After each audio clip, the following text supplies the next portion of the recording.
Hello everyone, आप सभी का स्वागत है हमारे चैनल पे। और आज मैं आप लोगों को गुलामों के गुलाम शमसुद्दीन इल्तुतमिश के बारे में, दिल्ली सल्तनत के वास्तविक संस्थापक के बारे में विस्तार से आप लोगों के बीच चर्चा करने जा रही हूँ। तो आज इस वीडियो के अंत तक बने रहें और ध्यान से समझने का प्रयास करें। कल हमने कुतुबुद्दीन ऐबक के बारे में समझा था कि किस प्रकार से एक गुलाम पूरा दिल्ली सल्तनत जैसे साम्राज्य का स्थापना करता है और दिल्ली सल्तनत का सुल्तान बनता है, और उसके पश्चात जो वास्तविक संस्थापक जिसे बोला जाता है शमसुद्दीन इल्तुतमिश, उसके बारे में आज के इस वीडियो में चर्चा करेंगे। तो चलिए उसके बारे में जानते हैं कि किस प्रकार से इल्तुतमिश दिल्ली का वास्तविक संस्थापक बनता है। अब ये वास्तविक संस्थापक का मतलब क्या होता है, क्योंकि ऐसा माना जाता है कि दिल्ली सल्तनत की नींव तो कुतुबुद्दीन ऐबक ने रखी, उसकी स्थापना भी कुतुबुद्दीन ऐबक ने ही करी थी, तो फिर इसे वास्तविक संस्थापक क्यों बोला जाता है।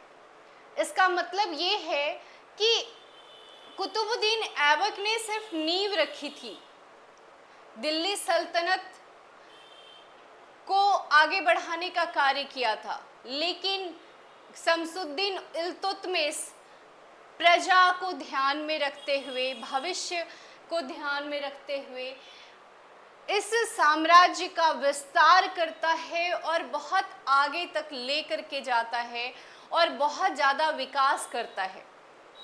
तो इस विकास के दृष्टिकोण से अगर देखा जाए तो वास्तविक संस्थापक बोला जाता है शमसुद्दीन इल्तुतमिश को ही। इसलिए शमसुद्दीन इल्तुतमिश वास्तविक संस्थापक माने जाते हैं गुलाम वंश के, दिल्ली सल्तनत के। दिल्ली सल्तनत पे ये आराम शाह को मार करके शासक बनता है। 1211 एडी में आराम शाह को मार करके शासक बनता है, और ये इल्तुतमिश का ही गुलाम हुआ करता था, इसीलिए इसे गुलामों का गुलाम बोला जाता है। क्योंकि कुतुबुद्दीन ऐबक भी एक समय में गुलाम हुआ करता था, मोहम्मद गौरी का गुलाम हुआ करता था, और उसके पश्चात ये ऐबक के बाद इल्तुतमिश भी इसका गुलाम था। तो इल्तुतमिश को इस प्रकार इसे गुलामों का गुलाम बोला जाता है, क्योंकि ऐबक भी गुलाम और उसके गुलाम मतलब गुलामों का गुलाम। और उसके पश्चात ये सन इन लॉ बनते हैं, दामाद बनते हैं कुतुबुद्दीन ऐबक के, और बाद में आराम शाह को मार करके ये शासक बन जाते हैं दिल्ली सल्तनत के। ये इल्बरी तुर्क हुआ करते थे, बदायूं का गवर्नर हुआ करते थे, और उसी के पश्चात ये दिल्ली सल्तनत के शासक बनते हैं। इन्हें दिल्ली सल्तनत का वास्तविक संस्थापक बोला जाता है, रियल फाउंडर ऑफ दिल्ली सल्तनत। ठीक है। 1229 एडी में बगदाद के खलीफा से सुल्तान की उपाधि प्राप्त करने वाला प्रथम शासक, क्योंकि कुतुबुद्दीन ऐबक ने एक उपाधि के रूप में सुल्तान को स्वीकार नहीं किया था, और उसके पश्चात शमसुद्दीन इल्तुतमिश बगदाद के खलीफा से उपाधि प्राप्त करते हैं, और ये सुल्तान के रूप में दिल्ली सल्तनत पे शासक बनते हैं। इनकी मृत्यु लगभग अप्रैल 1236 एडी में हो जाती है, और इसके पश्चात हम देखेंगे कि इनकी जो कार्य क्षेत्र जो था वो कैसा रहा, किस प्रकार से इन्होंने अपने साम्राज्य विस्तार में युद्ध किया, क्योंकि इनका बहुत रणनीतिक तरीके से अपने साम्राज्य का विस्तार किया था। प्रशासनिक रूप से जो इन्होंने विस्तार किया उसमें बहुत ही रणनीतिक तौर पे अगर देखा जाए तो यल्दौज को, जो सबसे बड़ा रुकावट बना हुआ था, यल्दौज को ये मार गिराते हैं। तराइन का तृतीय युद्ध बोला जाता है। 1215 में इल्तुतमिश बनाम यल्दौज के बीच में जो युद्ध होता है, यल्दौज को वो मार गिराते हैं और फिर उसके बाद अपने साम्राज्य को इन सारे लोगों से वो दूर करते हैं। यल्दौज और कुबाचा, ये दो लोग दिल्ली सल्तनत के बहुत बड़े रुकावट थे। आपने पिछले वीडियो में देखा होगा तो ये रुकावट कुतुबुद्दीन ऐबक के साथ भी आ रहा था, लेकिन वो रिश्तेदारी के तौर पे निभाना शुरू किए और उनकी बेटी से शादी कर लेते हैं यल्दौज की, और कुबाचा को अपनी बहन दे देते हैं। तो इस प्रकार से रिश्तेदार बन कर के वो अपने शासन व्यवस्था को आगे बढ़ाते हैं, लेकिन ये रुकावट बने ही रहते हैं। आगे इल्तुतमिश के साथ भी यही होता है। तो ये बहुत ही रणनीतिक तरीके से युद्ध करते हैं और यल्दौज को मार गिराते हैं, और इस प्रकार से अपने कार्य को आगे बढ़ाते हुए मंगोल आक्रमणकारी चंगेज खां के हमले को भी टाला। इन्होंने अपने कार्य में कुतुब मीनार के निर्माण को पूर्ण कराया।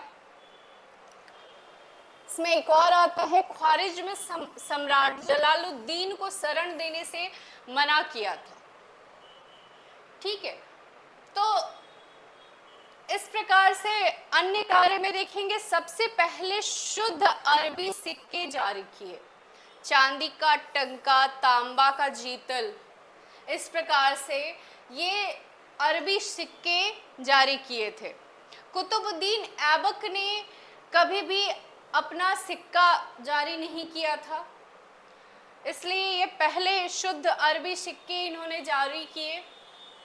इक्ता प्रणाली चलाई। अब ये इक्ता प्रणाली क्या है? इक्ता प्रणाली बहुत ही सूझबूझ के साथ इन्होंने चलाया, और ये क्या है इसके बारे में समझते हैं। तो इक्ता प्रणाली एक प्रकार से आप देखें तो जो पहले सामंतवादी व्यवस्था हुआ करता था उसी प्रकार से ये इक्ता प्रणाली है, लेकिन इन्होंने बहुत तरीके से इसको चलाया। जैसे कि ये मान लो कि ये सारा क्षेत्र है और यहाँ पे बीच में इक्तेदारी व्यवस्था लागू कर दिया, यहाँ पे इक्ता को बिठाया, और जितने भी ये क्षेत्र हैं यहाँ के शासन व्यवस्था को देखते हैं, सैन्य व्यवस्था को देखते हैं, प्रशासनिक तौर पे ये इक्तेदारी व्यवस्था यहाँ पे चलाते हैं, और यहाँ के जितने भी भू राजस्व जो दर वसूली जाती है उसको भी सम्राट तक पहुँचाने का ये कार्य करता है जो इक्ता होता है। तो ये इक्तेदारी व्यवस्था एक तरह से सामंत की तरह ही है, लेकिन सामंतवादी व्यवस्था में क्या होता था कि यहाँ पे जो सामंत होते थे ये पूरा इस साम्राज्य को अपने साम्राज्य के अंतर्गत वो अपने आप को राजा घोषित कर लिया करते थे। लेकिन यहाँ पे ये इक्तेदारी व्यवस्था में ऐसा नहीं हो सकता था, क्योंकि ये इनको कुछ मुआवजा दे करके इनको रखा जाता था। एक तरह से ये गुलाम ही थे और उनके अंतर्गत इल्तुतमिश के अंतर्गत कार्य किया करते थे। इसीलिए ये इक्तेदारी व्यवस्था बहुत ही सूझबूझ के साथ उन्होंने चलाया और हर एक क्षेत्र में अपना शासन व्यवस्था बहुत ही अच्छा रखा। और दिल्ली, अजमेर वगैरह हर जगह को वो जीतते चले गए, और राजपूताना जितने भी सम्राट थे उन लोगों को भी हराते हुए, उनके साम्राज्य को अपने में मिलाते हुए वो आगे बढ़ते चले गए। तो सर्वप्रथम दिल्ली के अमीरों का दमन किया। ठीक है, अब एक चीज और यहाँ पे देखें, 40 गुलाम सरदारों का संगठन बनाया इन्होंने। 40 गुलाम संगठन, ये प्रशासनिक व्यवस्था को मजबूत रखने के लिए इन्होंने सबसे पहले तो इक्ता प्रणाली चलाई, फिर 40 गुलाम सरदारों का संगठन बनाया जिसे तुक्काने चहलगानी के नाम से जाना जाता है। ये एग्जाम में बार बार पूछा भी जाता है कि 40 गुलाम का सरदार का जो संगठन था वो किसने चलाया। तो इसमें अगर आप याद रखेंगे तो आप वहाँ पे लिख सकते हैं, आप पॉइंट आउट कर सकते हैं कि इल्तुतमिश ने चलाया। न्याय हेतु, फॉर जस्टिस के लिए इन्होंने किया। अमीरे दार व्यवस्था चलाया, न्याय का घंटा भी इन्होंने ही शुरू किया। तो इस प्रकार से ये प्रशासनिक रूप से मजबूती प्रदान करने के लिए ये कार्य किया गया। फिर न्याय हेतु उन्होंने कार्य किया, अमीरेदार व्यवस्था, न्याय का घंटा। फिर वास्तुकला आर्किटेक्चर में हौजे शमसी, मदरसा मुज्जी, इस तरह से इन्होंने, इनका जो आर्किटेक्चर था वो चल रहा था। फिर आगे हम देखेंगे, तो इस प्रकार से पूरा जो व्यवस्था है, आप देखें तो इल्तुतमिश का बहुत ही मजबूत व्यवस्था था और अपने आप का विस्तार, अपने साम्राज्य का विस्तार बहुत मजबूती से किया इन्होंने। और इनकी मृत्यु के पश्चात इन्होंने सबसे पहला जो व्यवस्था शुरू किया था कि अपनी बेटी को इन्होंने सुल्तान बनाने की कोशिश करी, लेकिन इनकी मृत्यु के पश्चात रुकनुद्दीन फिरोज ने गद्दी को संभालने का कोशिश किया। रुकनुद्दीन फिरोज ने पूरा शासन व्यवस्था अपने हाथ में ले लिया था और इस प्रकार से जो कि इनके पुत्र थे, इल्तुतमिश के पुत्र थे रुकनुद्दीन फिरोज, लेकिन इल्तुतमिश चाहते थे कि मेरी जो प्रथम महिला पुत्री है रजिया, उसे पूरा साम्राज्य दिया जाए। अब रुकनुद्दीन के फिरोज को शासन व्यवस्था मिलने के बाद रजिया युद्ध करना प्रारंभ की। इनके साथ युद्ध में जीतने के पश्चात, इनको हटाने के पश्चात रजिया सुल्तान प्रथम महिला मुस्लिम शासिका बनती है, जिसके बारे में आप जानते ही होंगे। रजिया सुल्तान प्रथम महिला मुस्लिम शासिका। इसने इल्तुतमिश के पुत्र रुकनुद्दीन फिरोज को हटाया। रजिया ने पर्दा प्रथा को त्याग कर पुरुषों की तरह चोगा एवं कुलाह पहनकर राज दरबार में खुले मुंह से जाने लगी। तो ये पर्दा प्रथा को त्याग करी और पुरुषों की तरह ही चोगा और कुलाह जैसा टोपी और काबा, इस प्रकार से आप देख सकते हैं। तो ये इनका लुक था पूरा शासन व्यवस्था चलाने के दौर में। तो इस प्रकार से वो जाने लगी और एक तरह से वो पुरुषों की भांति ही कार्य करना शुरू कर दी। रजिया ने मलिक जमालुद्दीन याक्यूत को अमीर आखुर नियुक्त किया, घोड़े का सरदार नियुक्त किया। आगे देखेंगे, गैर तुर्कों को सामंत बनाने के रजिया के प्रयासों से तुर्की अमीर विरुद्ध हो गए और उसे बंदी बनाकर दिल्ली की गद्दी पर मुइजुद्दीन बहराम शाह को बैठा दिया। ठीक है, गैर तुर्कों को सामंत बनाने के रजिया के प्रयासों से, मतलब रजिया जो थी गैर तुर्कों को सामंत बनाया करती थी, जिससे अमीर लोग इसके विरोध में आए और उसे बंदी बना करके दिल्ली की गद्दी पर किसे बिठाया? मुइजुद्दीन बहराम शाह को। ठीक है, रजिया को बंदी बना लिया गया और मुइजुद्दीन बहराम शाह को गद्दी पे बिठा दिया गया। रजिया की शादी अल्तुनिया के साथ हुई। इससे शादी करने के बाद रजिया ने पुनः गद्दी प्राप्त करने का प्रयास किया, लेकिन वो असफल रही और इस प्रकार रजिया की हत्या भी कर दी गई। 13 अक्टूबर 1240 में को डाकुओं के द्वारा कैथल के पास कर दी गई थी। तो इस प्रकार रजिया बहुत कम समय तक ही गद्दी पर बैठ पाई और इस प्रकार आगे हम देखेंगे कि गद्दी पे जो बैठे थे नसीरुद्दीन महमूद, इनके बाद आते हैं 1246 से 1266 तक इनका जो कार्यकाल चला और इन्होंने दिल्ली सल्तनत की गद्दी को देखा, शासन व्यवस्था चलाया। तो ये अत्यंत सादा जीवन इनका हुआ करता था। इस्लाम के अनुसार कुरान की नकल किया करते थे, टोपी सीकर जीवन यापन, ये बिल्कुल टोपी शिकर हुआ करते थे, ये आप देख सकते हैं। बलबन नाइबे ममालिकात, ये तुर्क विरोधी थे। भारतीय मुसलमान रेहान को नायब बनाया। पुनः बलबन नसीरुद्दीन महमूद की हत्या करते हैं और बलबन जो हैं गद्दी पर बैठ जाते हैं। मतलब नसीरुद्दीन महमूद की जो हत्या है वो कौन करते हैं? बलबन कर देते हैं और इस प्रकार से नसीरुद्दीन के हत्या के पश्चात बलबन गद्दी पे बैठ जाते हैं। तो पूरा जो स्टोरी आप देखें कि किस प्रकार से सबसे पहले तो देखें कि गुलाम वंश में कुतुबुद्दीन ऐबक रहे, फिर कुतुबुद्दीन ऐबक के बाद आराम शाह के बाद इल्तुतमिश, उनको मार करके इल्तुतमिश गद्दी पे बैठते हैं और उन्हें वास्तविक संस्थापक भी बोला जाता है। उसके बाद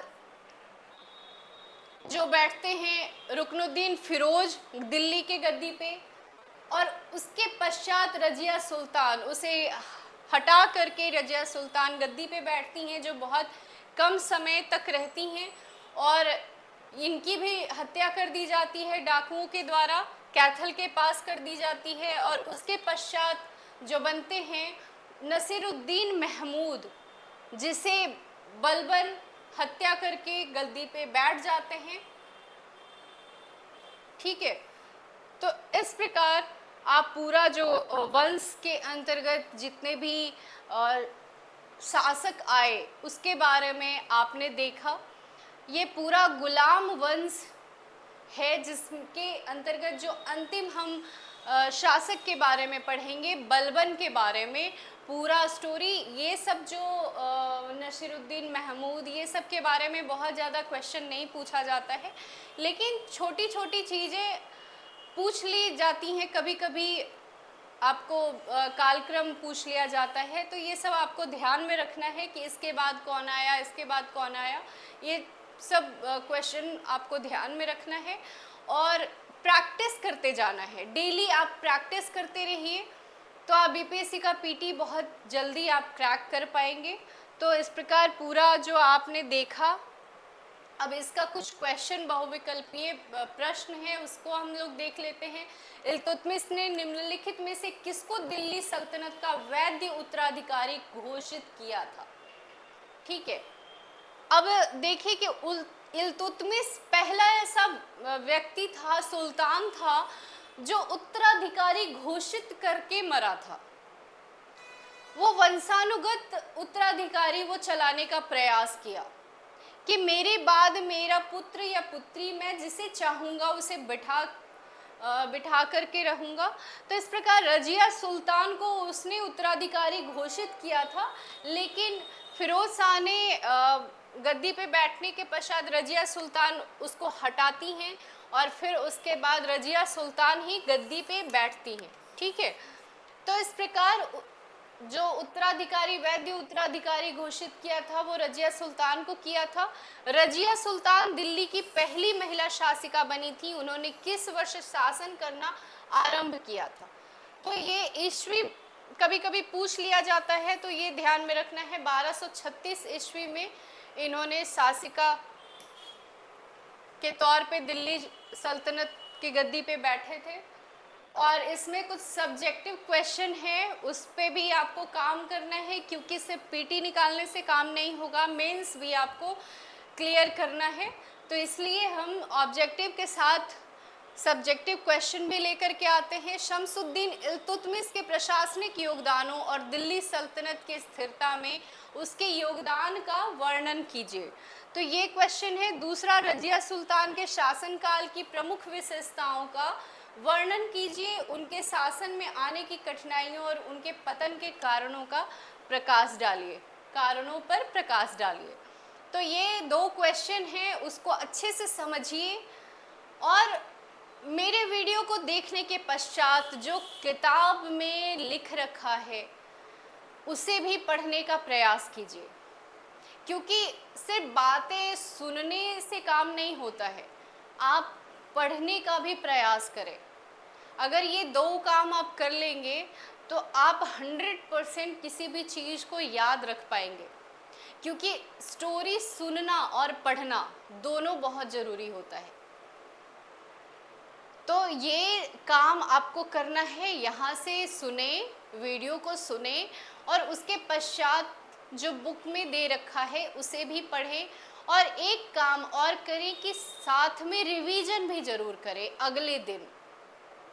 ये आप करेंगे तो आप 100% चीज़ों को याद रखेंगे, एग्ज़ाम में अच्छा स्कोर कर पाएंगे और सक्सेस आपको ज़रूर मिलेगी। तो चलिए, अगर ये वीडियो आपको पसंद आता है तो चैनल को सब्सक्राइब करें, लाइक करें। धन्यवाद।